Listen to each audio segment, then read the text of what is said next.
Muzika klasike ka mbushur mbrëmjen e dieshme teatrin Migjeni në Shkodër, ku anëtarët e Orkestrës Rinore të Ballkanit Perëndimor kanë performuar për publikun shkodran. Instrumentistët e rinj sollën një reporter të muzikës klasike duke krijuar një mbrëmje të veçantë artistike.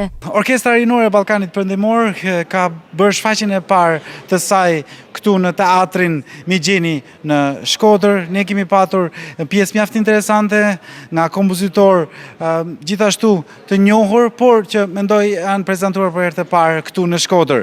Është etapa e tretë që ne kemi në qytetin e Shkodrës dhe e fundit që ne do jemi këtu bashkë me publikun shkodran është e njëjtën, pra pas 3 ditësh, po në teatrin Migjeni në orën 7:30, ku të gjithë dashamirësit e muzikës, kudo që janë, nga Shkodra apo dhe nga vendet e tjera, do shijojnë një kohë mjaft të bukur me vepra fantastike të muzikës klasike me një orkestër prej mbi 75 muzikantë të rinj. Turi i Orkestrës Rinore të Ballkanit Perëndimor kulmon me 13 gusht në teatrin Migjeni. Koncerti pritet të sjellë një tjetër mbrëmje të veçantë për ardashësit shkodran dhe jo vetëm.